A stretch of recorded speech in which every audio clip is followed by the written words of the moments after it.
Assalamualaikum viewers, welcome back to my channel. আশা করছি সবাই অনেক ভালো আছেন। আমি আজকে আপনাদের সাথে শেয়ার করব ফুলকপি ফ্রাই বা ফুলকপির পাকোড়া।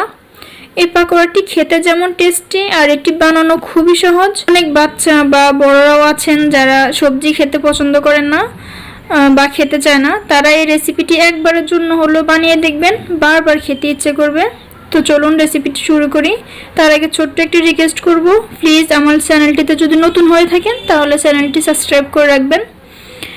এখানে আমি একটা বাটিতে পানি ঢেলে দিব। পানি দিয়ে এটা ফুলকপিটাকে আমি পানিতে ভিজিয়ে রাখবো লবণ দিয়ে, কারণ হচ্ছে ফুলকপির মধ্যে অনেক সময় দেখা যায় পোকা থাকে বা জীবাণুনাশক কেমিক্যাল থাকে।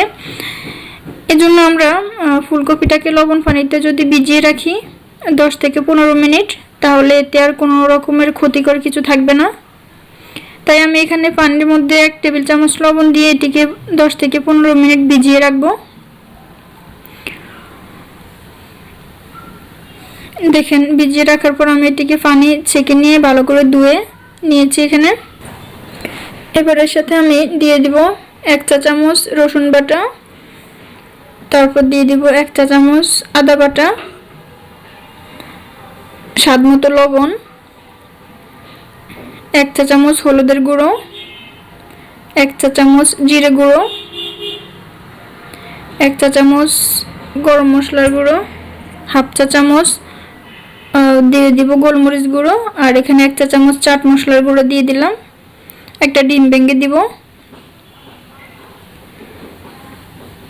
আর এখানে দিয়ে দিব 2 টেবিল চামচ সস, টমেটো সসটা এখানে দিয়ে দিয়েছি, আপনারা টমেটো কেচাপটাও দিতে পারেন।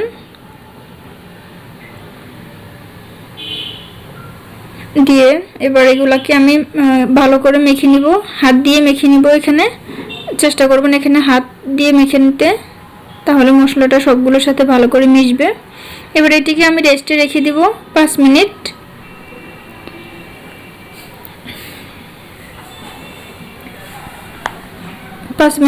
রেখে দেওয়ার পর এর সাথে এবার আমি অ্যাড করব, এখানে দিয়ে দিলাম হাফ কাপ পরিমাণ ময়দা। এখানে ময়দার পরিবর্তে আপনারা আটাটাও দিতে পারেন। আর দিয়ে দিব হাফ কাপ পরিমাণ কর্নফ্লাওয়ার। কর্নফ্লাওয়ারটা যদি হাতের কাছে না থাকে তাহলে আপনারা এখানে চালের গুঁড়োটাও দিয়ে দিতে পারেন। এরপর এখানে পানি দিয়ে অল্প অল্প পানি দিয়ে আমি এটিকে ভালো করে গুলিয়ে নিব, মেখে নিব। পানিটা অল্প অল্প করে দিবেন।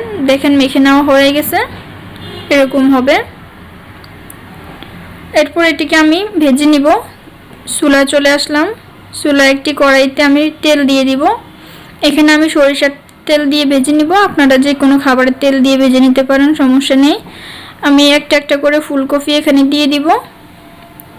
এই পর্যায়ে চুলার আঁচটা আপনারা মিডিয়াম টু হাই হিটে রাখবেন।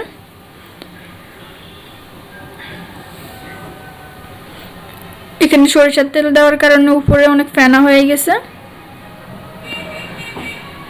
একটু সময় নিয়ে ভালো করে এটিকে ভেজে নেবেন।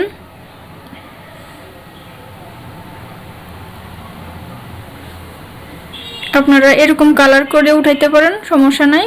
আমি আর একটু ভালো করে ভেজে নিব, এরকম ব্রাউন কালার হলে উঠিয়ে নিব। প্লেটে টিস্যু দিয়ে এখানে রেখে দিলাম, তাহলে তেলটা টিস্যুতে টেনে নেবে। এরকম করে আমি সবগুলো পাকোড়াই ভেজে নিব। দেখেন আমার ভেজে নেওয়া হয়ে গেছে। কতটা ক্রিস্পি আর মজাদার দেখাচ্ছে দেখিয়ে বুঝতেছেন। অবশ্যই বাসায় একবার হলেও ট্রাই করবেন। আর আমার ভিডিওটিতে ভালো লাগলে অবশ্যই একটি লাইক দিয়ে দিবেন। অবশ্যই চ্যানেলটি সাবস্ক্রাইব করে দিবেন। ভালো থাকবেন। আসসালামু আলাইকুম।